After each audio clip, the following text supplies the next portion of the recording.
Rob Lloyd, it's a delight to speak with you this afternoon. Mr. Toby Sweet, it is a delight to be here with you. Yes, well, I got to say that when I first saw you, Rob, I see a very normal human being, and so because you are so utterly normal, it does beg the question: how does a normal person like you get into Doctor Who?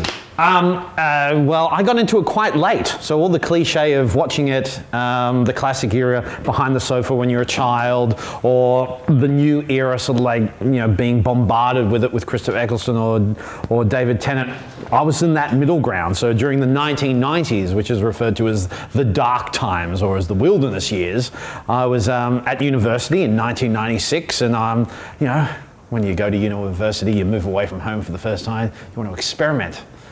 You want to experiment with different things and try radical new things. And of course you experimented by getting into VHS.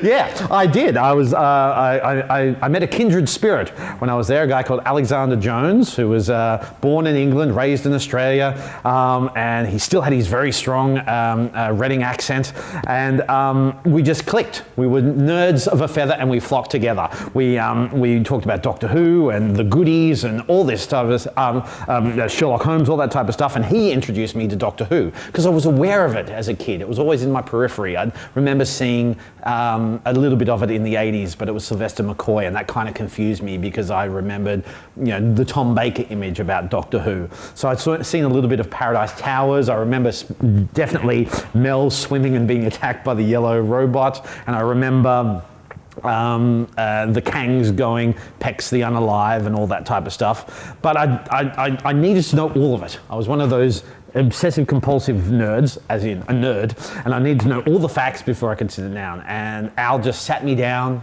and told me the whole Doctor Who story, the continuity, the behind the scenes stuff, and that from that moment on, I just went, right, now I know where everything is placed, and I can just catch up that way. Well, I'm curious to know, what was your first tape? Oh my gosh, the first one he showed me, I think the first one he showed me was like, one of the iconic classic ones. I think it was like Pyramids of Mars, or with that wonderful, beautiful photo of the mummy at the top there. So. Yes, yeah, and Tom Baker looking into the esophagus, well, not the esophagus, the esophagus. Yes, just looking through the throat. That's the invisible enemy. Sorry, I got it mixed up going inside. So yeah, looking at the big mummy type there, looking at all that type of iconic Egyptian photography type stuff. So yes, that's what I remember the first ones. He showed me a good range of it. I do remember he showed me Kayser Razani for the first time, and he didn't tell me what it was. So I was watching the story, and it was really good, and it was amazing, and I was doing the whole thing of going, how's he going to get out of this? How's he going to get out of this? And it wasn't until like the last 5 minutes when I just turned to Al and he went, and yeah, I had no idea it was Peter Davison's final story. So that whole shock of going, this is actually happening, and the regeneration, all that stuff. I remember that very clearly happening during that informative time of being taught how to become a Doctor Who fan. Well, thankfully, you've made a very long career out of plumbing the depths of something incredibly old. Oh, I have been plumbing so deep, I've been able to clean out all the pipes. Well, now here's a question though, how does someone go from staring at the iconic Alistair Pearson art of a VHS cover and think, this is comedy gold? What inspired you to do a show relating to this love? Well, the start of my comedy career was all about working in groups and working on sort of like injecting my training as an actor into it. So I worked in musical comedy with The Dodge for about 5 years. I hosted my own and was artistic director of The Crew, an improvisational theatre group, worked with the Hounds, and so that was all me playing characters. So I was playing a character within The Dodge, I was the host and playing different characters within improvisation with The Crew, and the Hounds, we did interpretations of whether it be movies or TV shows or sketches and stuff like that. So I'd never done any shows or had that much experience of just standing up on the stage and being me. And a lot of my contemporaries at the time were doing full-hour stand-up shows in their early 20s, and I was always just doing group shows because I never thought my life was interesting enough. I finished doing artistic directing with the crew. My time with the Hounds was coming to an end. We decided to go our separate ways, and I was a bit of a lull. I wasn't doing anything. I hadn't any projects in mind. Kind of just was in this gap of not doing any shows or any projects in the future. It's kind of a quite dark time.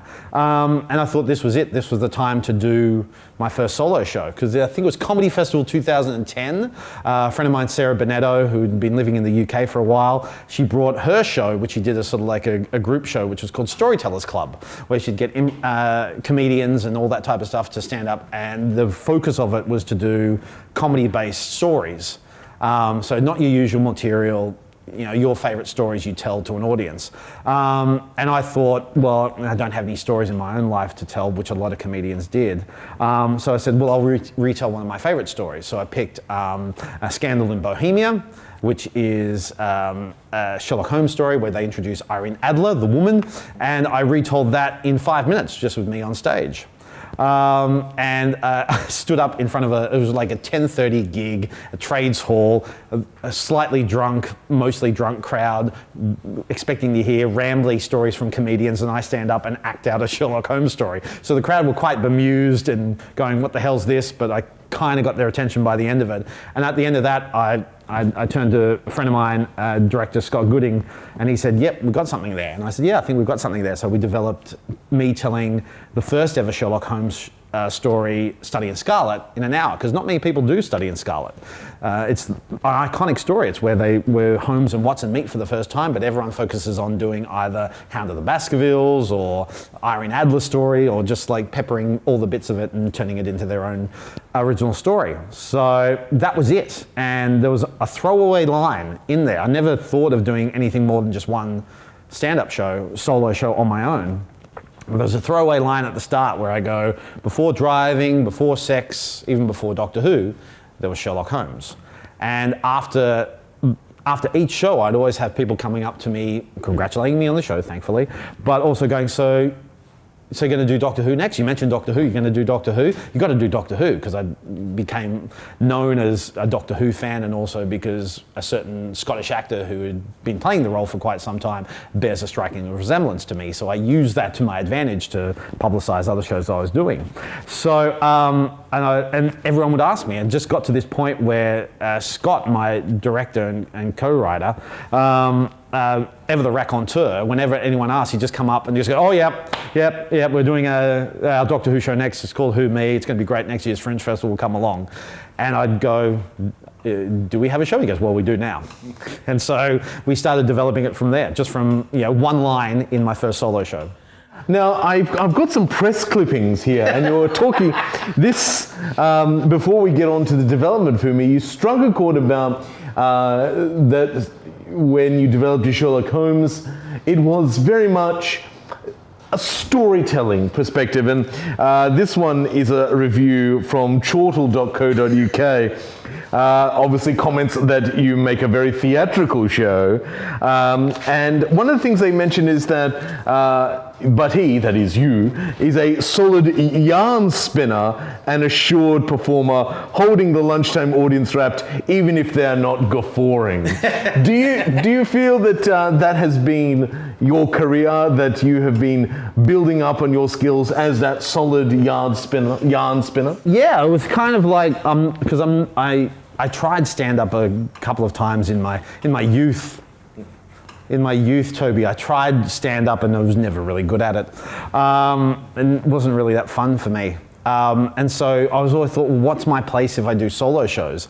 And then this whole terminology has been developed specifically as another category of doing live shows, which is storytelling. Wait, could you tell me what is it about stand-up that wasn't fun for you? I don't know. I love playing other characters. I love that theatricality of being on stage, or as some people call it, ham.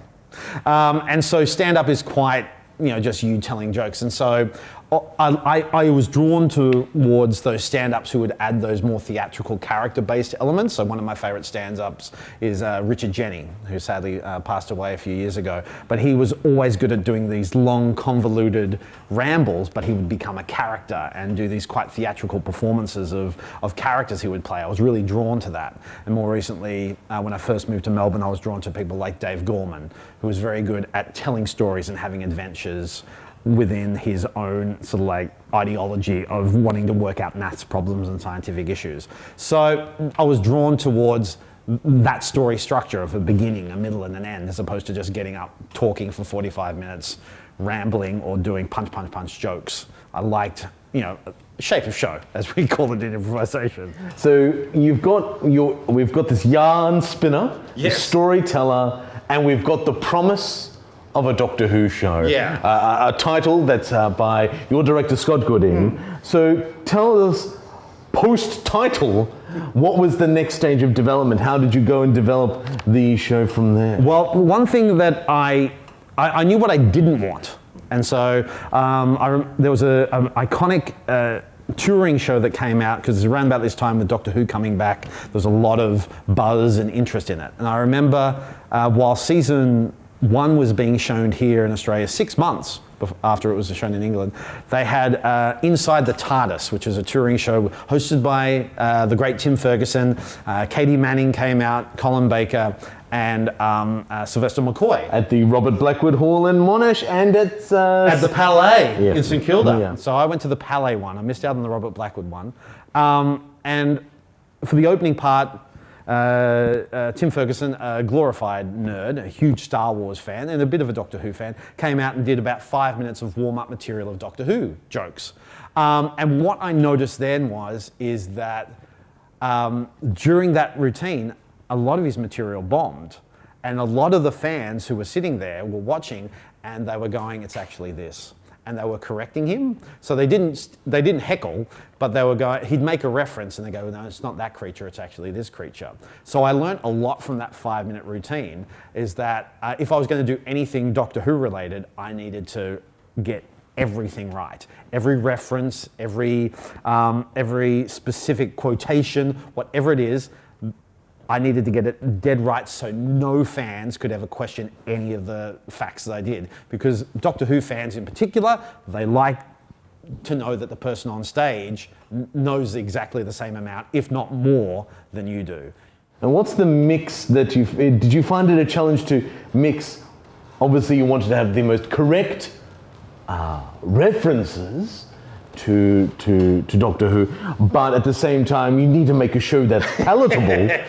Did you find the mixture a challenge to develop? Yeah, very much so. I mean, we've got a part in the show. But how did you achieve that? How did you achieve the Well, through the course of developing the show with Scott, we kind of just brainstormed. We'd have brainstorming sessions where he'd just press record and we'd just ramble for an hour and a half, 2 hours on gags and setups and scenes. And then we'd go, okay, well, how about this? And we'd play with that and we'd just improvise moments. And then we'd refine it. Then the next rehearsal, we'd go, okay, let's work that track again. And so we sort of separated it into how my story of Doctor Who is quite unique and how I got into it quite late. And during the 90s, I didn't have any fan or support network. I was kind of like this sole adventurer with Who all on my own, and I didn't really find my people. And how we could fit all those gags and specific stuff, we separated that. So there's a part in the show where I do all the Doctor Who related jokes, which we called, and I still call, 5 minutes of Murray Gold. So it's all those bad puns, all those specific jokes that are so densely in-jokey that only Doctor Who fans would get it. The 11th Doctor was too young to get in. The 12th Doctor opened up everyone's beer bottle with his eyebrows. The fugitive Doctor said she got here before everybody else. Yeah, right. And the 13th Doctor, well, when she entered, the entire internet exploded. And so then make the rest of the show more relatable about how my obsession, whether it made me a better or worse person, and how anyone can relate to that, whether you're obsessed with a football team or a pop star or whatever. I didn't know any better. I had my head so far up my own obsession, I needed something fantastic. So find that balance of having those obscure things so that if you're a regular punter, you're not meant to get every single joke. That's the whole point. And those Doctor Who fans, they can have their moment of going, correct, that's excellent. All right, that's very, because Doctor Who fans like to have that moment where they go, yep, he gets us.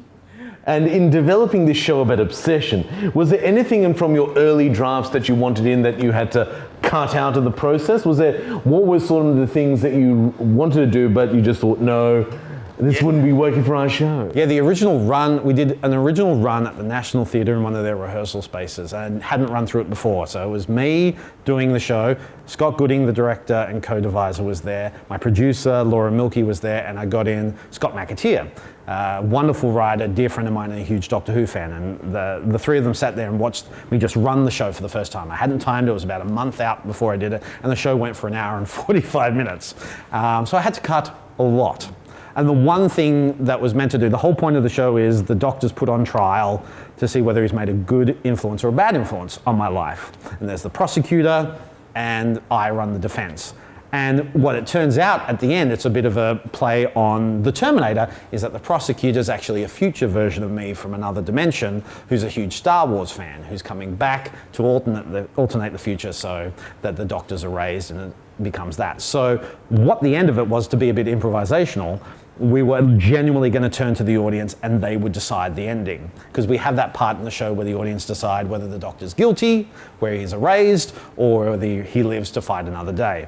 And we originally planned it that I'd have two separate endings.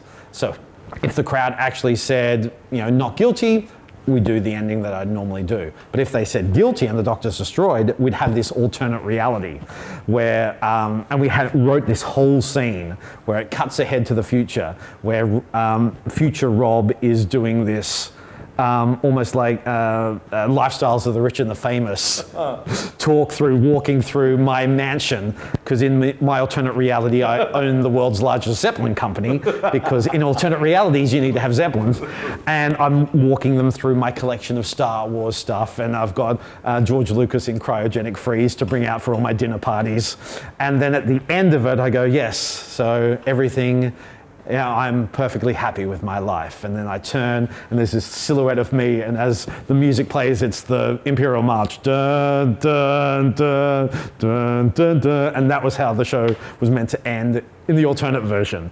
But it was just too complicated and we needed to just get to the point. So then we changed it that, of course, the Doctor wins. And I just do because in the alternate version, I had this big dance tribute to the Doctor. And the other one is just quite a somber, sad ending. And we went, well, we've put all this work into the dance, surely, but that there's always going to be an audience just go, yeah, let's kill the Doctor. So we had to reject that, like months of work we just had to get rid of. Although you could have always had, if you premiered the show later, you could have always had a mysterious blonde woman comes running in and tells you to turn left. But there's something on my back. It's a bug. So yeah, that was one of the big things we had to cut out. There's little gags in the original run of the show that, because it was quite new that Doctor Who was becoming a success again. I did some gags about the difference between male fans and female fans, and as we went longer and longer, it became a bit more on the nose, became a bit more patronizing. I was called out on it a couple of times by audience members and by reviewers, so cut that part out. Thankfully, gratefully, it's and the show was able to evolve from that. So, Yes, well, one of the other press clippings that come from here, which makes a reference, this is from, I believe this is from your Edinburgh. This is from your Edinburgh season, which was 2013, I believe. And 2017. And you brought it back, of course. That one of the things that this reviewer references here is Toby Haydock, who previously had mined the very same area with his fringe hit Moths Ate My Doctor Who scarf, which, as this reviewer says, which was both more conversational than this and a more impassioned defense of a TV show in which he saw parallels with his own life. Did you know of Toby's work, and how much influence did you find that this had on Who Me? Again, it was another case of what not to do for me personally. So I never got to see. Oh, you just think we shouldn't be like Toby Haydock? Is that right? I didn't want to be a carbon copy of Toby Haydock. Okay. So yeah. I'd love to be doing some of the audio commentaries that he did, sitting down and giving out all these random little facts and having the people who've been doing the show for so long, they've forgotten what they did 50 years ago. Do you remember this fact? And they go, did I really do that? No. So I didn't have a chance to see his show live. Obviously, he only did it in the UK. And I think he did it in New Zealand, but he never brought it to Australia. And so the only copy of it I had was he recorded it for BBC 4. He had a radio version of it, and it was very different from what I've heard to his actual live show. And so I listened to that quite a lot, and his structure was very set. It's very much his story about him growing up and how having the doctor was like a strong father figure to him and all this type of stuff, and how that he brought that into his own fathering with his own child and stuff like that. So that gave me a clear idea of that's his story and how does it relate to me. And his is more, as it says there in the review, very conversational. And I wanted to have that balance of, I love bringing those elements of the theatrical and the dramatic and making it more of a theatre show with lighting changes and sound cues and all that type of stuff, as opposed to just me standing on stage for an hour and just chatting. Listening to that made me sit and go, oh, well, I don't want to include that. I don't want that, and how I can focus more on these other elements. So that was the main focus of not trying to imitate Haydock, is to like do my own version. So people could just go, oh, that's Toby Haydock did a show about that, as opposed to them going, oh, he's just doing what Toby Haydock did. So yeah. And so we get this confident yarn spinner who is doing a lot of theatrical things, and we end up with the first season of Whodami. How did you feel at the end of that first season? Pretty surprised. It was like, I'd never done anything that big. I was in a bigger space. Like when I did Study in Scarlet, I was in Son of Loft, which is the Lithuanian club in North Melbourne, and there's only 30 seats, and I did a week of Study in Scarlet, and that did very, very well. But I was in a bigger space. I was in the meeting room, which is a 55-seater, and a bigger stage, and Laura Milkey, my producer, was able to get me like more exposure. So I had like The Age come in, I had the Herald Sun come in to review, I was interviewed by John Blackman on 3AW, and that was weird, being interviewed by the guy from Hey Hey It's Saturday, and I had to do a trivia thing with fans calling up and giving me questions, and I got the first question wrong, and then he said during the ad break, all right, could you just like try and get some right? And I went, okay. And then I kept getting more right. And then at another ad break, he said, could you get a couple wrong? And I went, what do you want from me, John Blackman? I'm doing my best here, come on. But yeah, it was just this great energy and this great momentum, and that carried on. I only used Laura for that first season, and then I kind of took care of publicity myself. But there was this incredible momentum that carried on. We then took the show in 2012 to Adelaide for 2 weeks, and I didn't have the big exposure of some of the big corporate comedians and stuff like that, but this ground swelling just built up. And then I came back and did Comedy Festival 2012 at St. Ali's, which is a coffee cafe in South Melbourne, and they turned into a venue out the back. And we did 2 weeks there, and we were away from all the hubbub of the hub, but we sold out that season as well. This momentum built up for this time that started in October 2011 and just carried on. And then I did the massive tour in 2013. So obviously, as we know here, that this little yarn spinning show goes on. Yeah. At what point did you think, sod my career, I've got an absolute winner here, I'm just going to keep doing this show? Yeah, it was a case of I wanted to ride it as much as I could. Because again, I still remember that 6 months, 7 months of doing nothing in 2010, where I was really lost. I was aimless, sort of like trying to find a new project and a new direction with my life since The Hounds finished and The Crew finished. So I was really at that case of, and I'd never done anything on my own before. I'd always been in groups, and so I was always, dictated by who was free to tour, who was able to tour. So with this, it was really a case of wherever I want to go, let's see. And plus it was building up to the 50th anniversary of Doctor Who. So Doctor Who was building up that energy. Tennant's time was coming to an end. Matt Smith started. There was this real power and energy within the show. And it was like everyone was talking about Who. Even if you weren't a Doctor Who fan, it was still in the consciousness. It was up there with, because Star Wars hadn't come back yet, so Who had kind of filled this gap in this pop culture void during that time. And so I just wanted to just ride with it and see how far I could go with it. Now, of course, you mentioned there the crew. Now, that was your improv trip that you ran, because you are, of course, an improviser as well. Now, the art of improvisation relies a lot on being unexpected. That's right. What have you felt what has been unexpected about the show? What has surprised you during your many runs of Who Me? I just took for granted the fact that I would do that usual thing of because people after their shows sell merchandise like posters or t-shirts and badges. And so I followed that wavelength. I developed a couple of different styles of posters, and I had badges, and I thought I'll just sell them after the show, see how it goes. And Doctor Who fans love a bit of merchandise. I have quite a bit of merchandise. I'm sure you do too. Well, of course. I've got as many purloined VHSs. Oh, you need to have, I've got my VHSs there. They'll never be watched again, but they are there just to remind me. One just cannot get rid of the wonderful work of Colin Howard and the beautiful art. Colin's art should live forever and should be up in all the great museums. So the most surprising part is after the show, at the end of my show, I always say, if you want to buy some badges or posters, I'll be downstairs or I'll be in the foyer area selling them. Come up and have a chat, tell me your Doctor Who story and all that type of stuff. But it's become Act 2 of the show. So I do my time on stage, and the show goes for about an hour 10, but then this whole other beast developed of the show where I would stay behind after the show, 10, 15, 20, sometimes half an hour, 40 minutes after the show, people waiting in line patiently to come up, buy some merchandise, get my signature, which is still wild to me, and talk to me. Just tell me about their story about Doctor Who and how they got into it.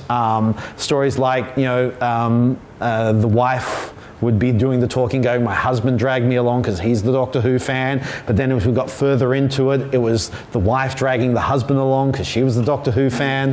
I had a great story of one time I had three lovely women in their late 40s, early 50s going, our husbands are coming along on Friday. We all met at the Doctor Who Club. We got married. We've been married 20 years. So we're out tonight at the girls' night and the boys are out there. I'd have grandchildren, parents and grandparents all come together and they all watch Doctor Who. Just that whole dynamic there. I'd have a father and his daughter and the stepmother going, Doctor Who united us as a family. So when we started as a unit, there was the tension between the whole family, but Doctor Who made us a unit of 3. And hearing those stories, it was, for me, an added bonus that I never expected to come, that I would, I'd have to set aside extra time after my show to sit down and talk and listen, which, was a great gift that I didn't expect. So you start off as being this performer who didn't quite know their place in the comedy world, but it seems like your place is to bring people together. Oh, look, I'm like the UN of comedy and nerds. Lots of arguing and occasionally people shuffling places. Having big things on my ears and people translating. Yeah. Well, fantastic. That's what that reference means. Right. Tell me about Edinburgh. I did Edinburgh twice, so 2013 and 2017. It was always my goal to do Edinburgh at least once. It was like this, before I moved to Melbourne, it was like the holy land of Melbourne where the comedy gigs were paved with gold.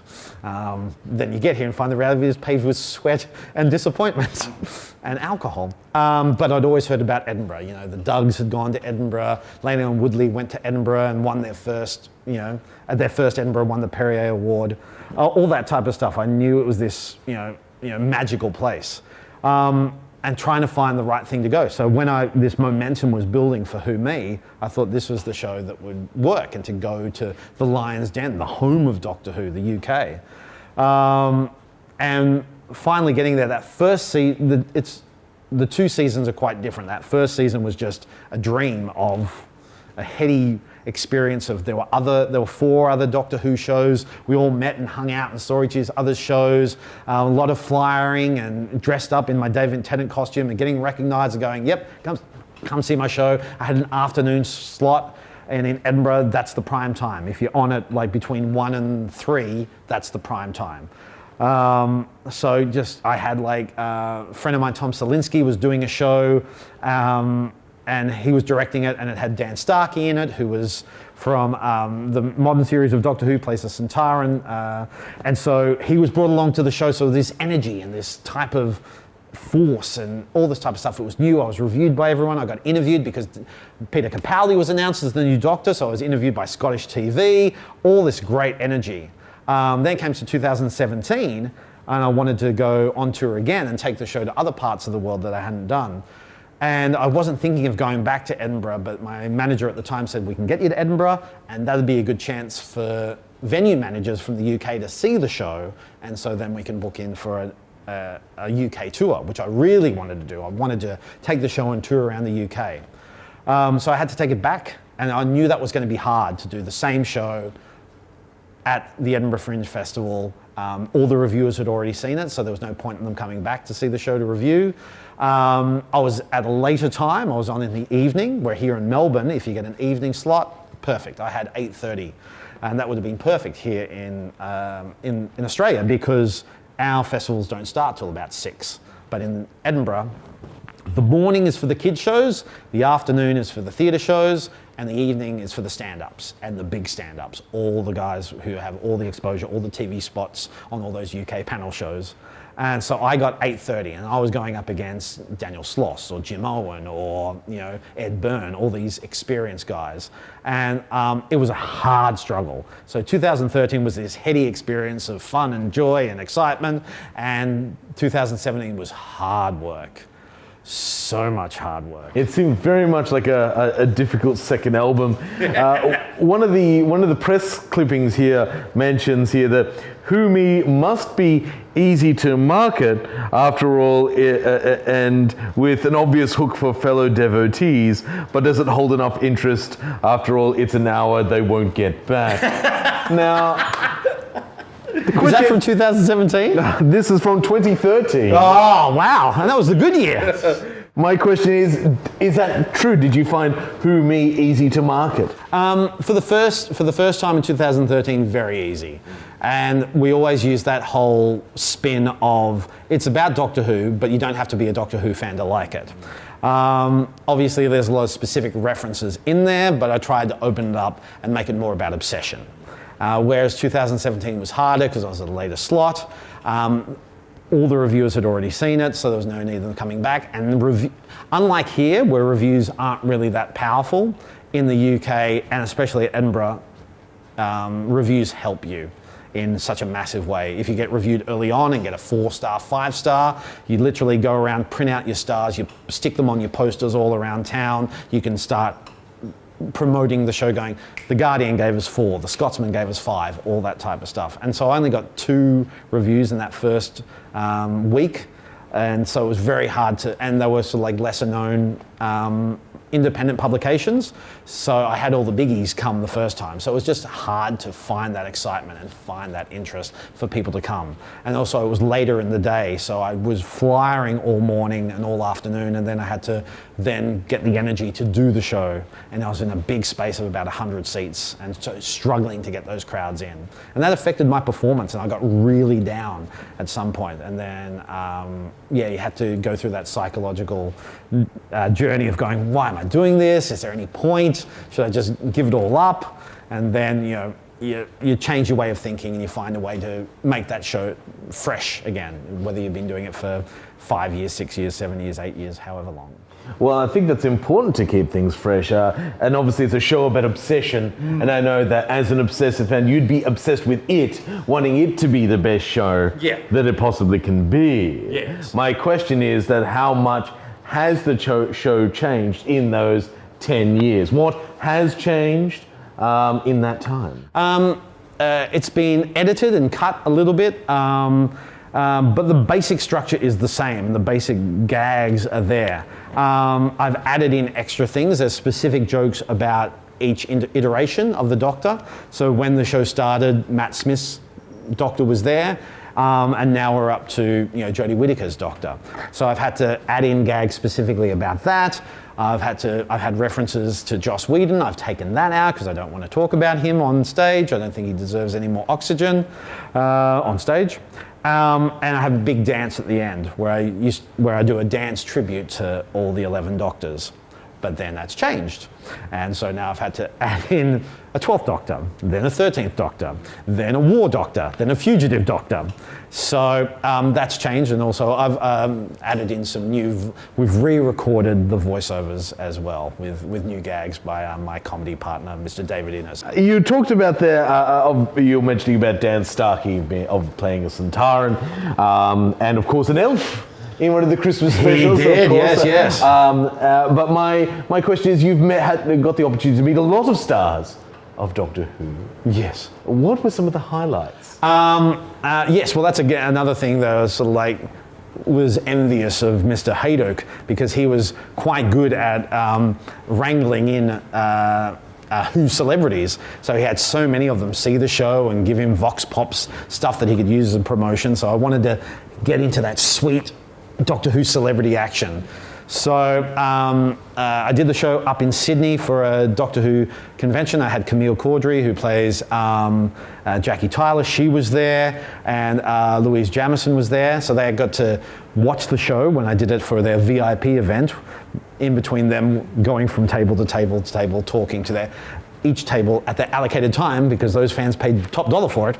And that was great to have Louise Jamieson, who's just the consummate actor's actor, going, I liked your projection here, and I like how you had this focus here, very actory. And then I had Camille come up going, oh my God, that was great, can I get a selfie? And I could give this to Billy and Dave next time I see him. And I go, Billy Piper. And then David Tennant. Meeting Terrence Dix was amazing, and him actually watching my show. He kind of fell asleep during the parts, but whenever I mentioned John Pertwee, he woke up and then went back to sleep.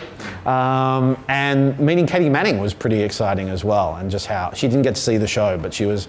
I had feelings on Katie Manning. I thought she was a bit annoying and over the top, and then I met her and I just got caught up in her energy and love and passion, and how just genuine she is. What you see is what you get with her. And I was hooked. I just went, anything bad I said about her in the past, I take back. And to see how masterful she is with the fans, how beautiful she is with the children, how wonderful she is with the teenagers, the cosplayers in their 20s, and how she knows how to handle those hard, old fans from the classic era who've been fans for 40 years and who are just she knows how to just melt them like butter. And it was just a joy to watch as a performer, just to sit back and watch her just own a group of people. So, yeah. Well, I think it's fair to say that there is a very similar energy from you, because, you would think that a middle-aged man talking about Doctor Who is a sign of that performer perhaps going to a dive with their career, but you can't help but get swept by the passion, which I would actually say more so than obsession. I think there is a passion. Obsession seems to imply perhaps something a little bit of a negative connotation, but a passion really makes it suggest that it's very much an entertaining watch. And so my hope is, and my question here, has that passion led to bigger opportunities? What opportunities has your passionate yarn spinning led to you to? I've been really fortunate. So, there was a lot of voices from the fans coming through at this time, but not many voices who had a platform in Australia. And so that meant that my voice was being heard a lot clearer. So I was working with a group called RI Oz to develop a Science of Doctor Who show, and we did a couple of versions of that, but then the BBC found out. We sold the show as The Science of Fiction, The Science of Doctor Who. We didn't want to use the name The Science of Doctor Who because that was owned by the BBC. And we were doing a season up in Canberra at the CSIRO. And the CSIRO, brilliant scientific people trying to cure all the diseases and bring innovation to the world. Not very good at publicising shows. They have got a big email database, and they sold the show as The Science of Doctor Who. And they went out to all their hundreds of thousands of people. BBC saw it and gave us a bit of a cease and desist type of, you can't use that. And we're trying to explain, oh, actually, we've got a different type of thing. Sorry, Mr. BBC. But then we went into negotiations with them, and the BBC worked with RI Oz to develop, with official endorsement from the BBC, a national tour of The Science of Doctor Who. And there was this whole negotiations about, what structure, will the cast stay the same? And that was a big thing of going, do they want me? And did they know about me or anything like that? And I was told, they know who you are. And I went, and they went, and they like what you do. And I went, oh, thank God.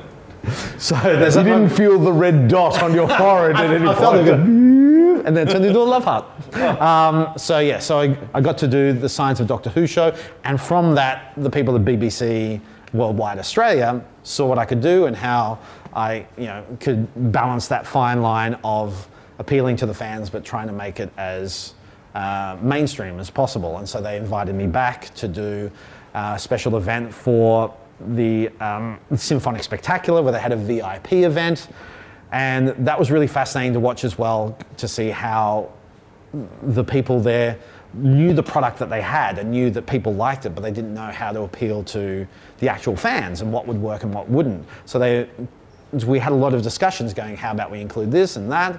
And they were very open to my suggestions. So there's a lot of things that we did in the VIP event of the Symphonic Spectacular, which was the night before the big event. We'd have fans come in, pay a little bit extra, they get canapes and drinks, and they'd have a question and answer session with Ben Foster, the conductor, or John Davey, the monster captain, and then Peter Davison would answer questions because he was the host. That Peter Davison person. Peter Davison chap. And so that worked as well. And I was, during the 50th anniversary, BBC America were doing a documentary about the return of Doctor Who with Peter Capaldi's first era, and there was this world tour that they were doing in, all across the globe, and they wanted a fan from each country. And they just didn't want fans who had collected stuff or dressed up in costumes. They wanted artistic stuff. So in America, they had the person who does the puppets of Doctor Who and an artist as well. And I did my show. And so yeah, this exposure just kind of built, and it all accumulated in 2015 with the Doctor Who Festival, which was held in Sydney, where I had my own stage, and I got to interview Mark Gatiss over 2 days about his writing process, and interviewing the guys from Millennial Effects and all this type of stuff. So that exposure, I never took it for granted. I always wanted to get as much out of the opportunities that would come from me, because I knew that it could all go like that. And so I was able to bring on Mr. David Innes. He got to run his own stage, and he did a brilliant job as well. So yeah, just those opportunities that came through that was really important to me. Well, in that case, my question here is the future, Rob. We've talked about your past, we talked about the present, and it wouldn't be a show relating to time travel if we don't talk about the future. But my question is, what is the future, do you think, for Who Me? And do you feel like there is still, as this world has embraced the nerd, if you just look to a cinema, almost every film is a comic book adaptation or some sort of adaptation of a science fiction classic, is there still room for a man to talk about his passion on stage, telling a yarn? I don't know. It's 10 years I've been doing this show, and there are still people who haven't seen it, even people in Melbourne who haven't seen it, or people who want to see it. And it's finding that place for it to go.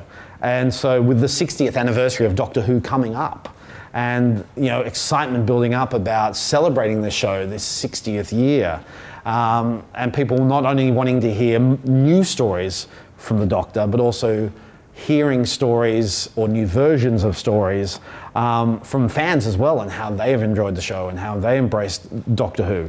So yeah, I'm looking into where my show fits within that 60th celebration, because it was quite a big, it's the shape of Who Me has changed, but also Doctor Who has changed as well. That excitement and that build-up is in a different place right now. Fandom is a lot more fractured.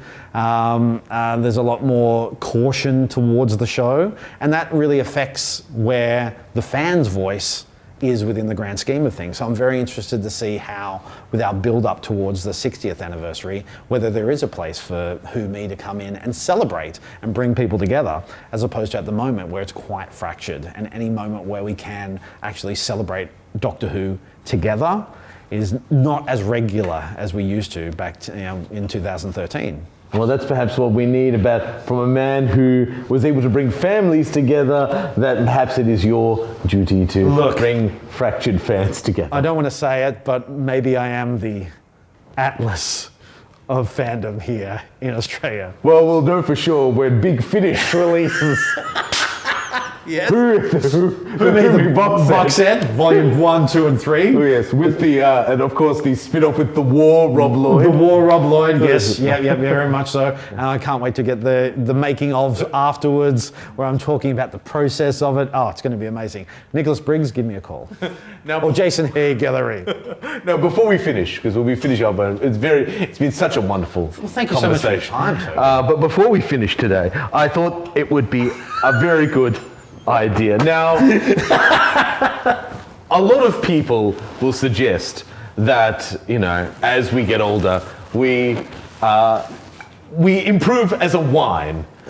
But I'd like to think that perhaps more appropriate for someone who has been exploiting a passion, an obsession, that we can finally release something that has been bottled. So I thought, as a cheers, I thought it would be worthwhile to release, finally together, to celebrate the release of your inner nerd. Oh, there we go. And cheers to the future of Who Me. Cheers to you. Thank you so much.